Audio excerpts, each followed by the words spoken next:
tender moment, and it sees me through. It's a enormous, restless wonder just to be with you.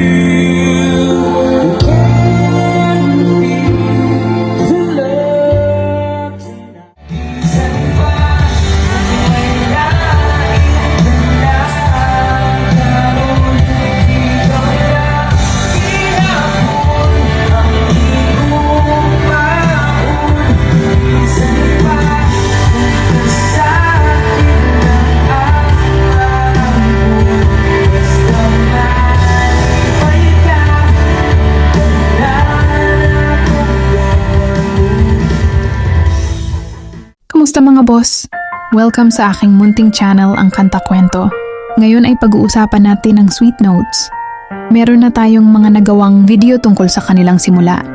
Para sa mga hindi pa nakapanood, ilalagay ko ang link sa description sa baba. Nasaan na ba sila ngayon? Ano ang kanilang kalagayan matapos matamo ang kasikatan? Magkano na ang kinikita nila dito sa YouTube?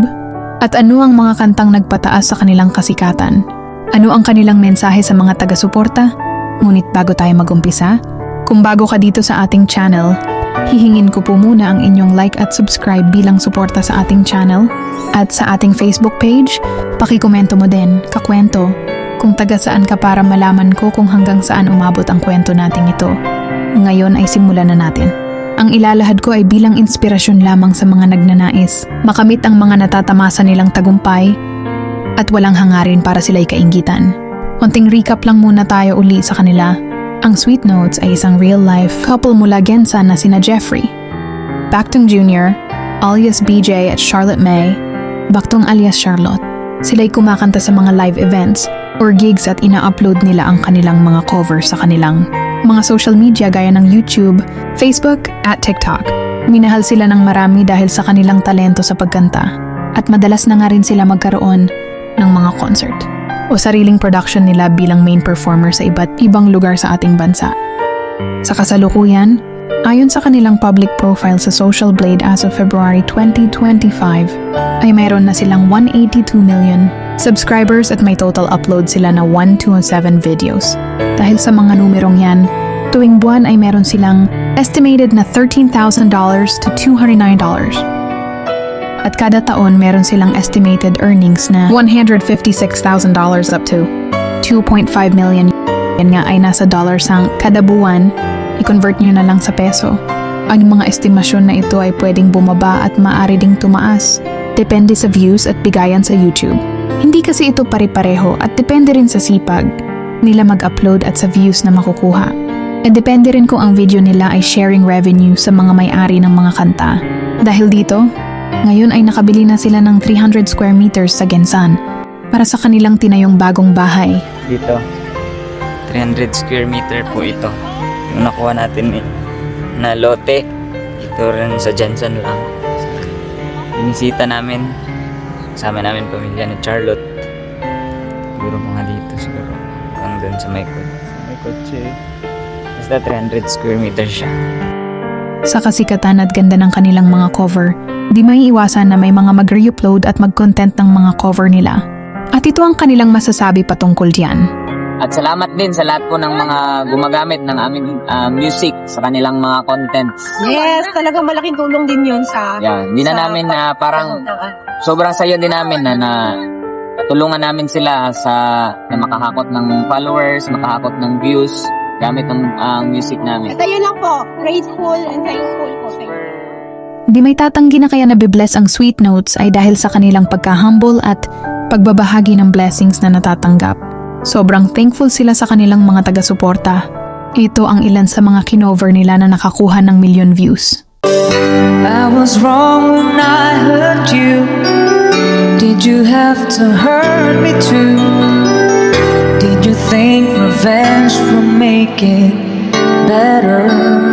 Girl, you are to me all that a woman should be, and I dedicate my life to you always. Gusto nyo ba? Hey! Birthday song, single ladies in the club. Hey! Come on, put your hands in the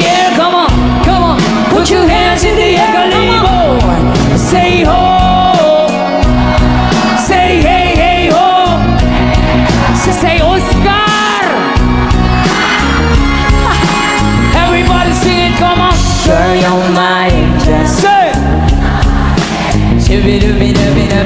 Closer than my lips, you are to me. Come on, one more time, everybody sing it.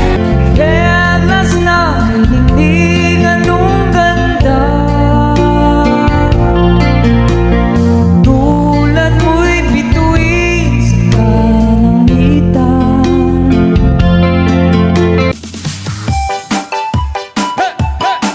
Blah blah blah blah fly high butterfly. Blah blah blah blah blah blah fly high butterfly. I remember the days when you're here with me. Those laughters and tears we shed for years. Masasabi nga natin na nag-uumpisa pa lang sila sa kasikatan at marami pang mangyayari sa kanilang dalawa na mas mag-angat pa sa kanila sa hinaharap. Hindi rin maiiwasan na may mga basher pa rin sa kanila na nagsusulputan. Sa mga nagre-react po, thank you. Salamat din sa mga nagbabash. Kung meron So man. far, wala naman ako masyadong nakikitang mga bashers. Tigilan mo na. Tigilan lang, isa, Tigilan mo na yung dalawa. kakasigarilyo, BJ. Ang payat mo na daw. Wala po akong bisyo, guys. Disclaimer. Ngunit di naman nila ito ganun binibigyan ng matinding emosyon at nagpapatuloy lang sila sa kanilang milestone journey. Kayo ba mga kakwento, anong pinaka-favorite nyo sa mga kinover nila? Kung meron, baka pwede ko mahingi ang iyong subscribe bilang suporta sa ating channel and sa ating Facebook page. Pakikomento mo din, kakwento, kung taga saan ka para malaman ko kung hanggang saan umabot ang kwento nating ito. Maraming salamat. At sana mga kakwento ay mag-join kayo sa ating membership. Ito'y 25 pesos lamang upang ma-access nyo ang ating mga special emoji para sa comment section at mga early access sa ating mga content at marami pang iba. Salamat na agad mga kakwento. Salamat sa pagsama sa akin hanggang dito sa dulo ng ating kwento. Muli ito ang Kanta Kwento na nagsasabing, mabuhay ang talentong Pilipino. Oh yeah. Diyan sa likod, kung okay lang kayo dyan, pwede tayong sumayaw. Ayaw mo kaulaw nga kamo nga nagsayaw. Sasayaw sa bukid do. Ala sayaw!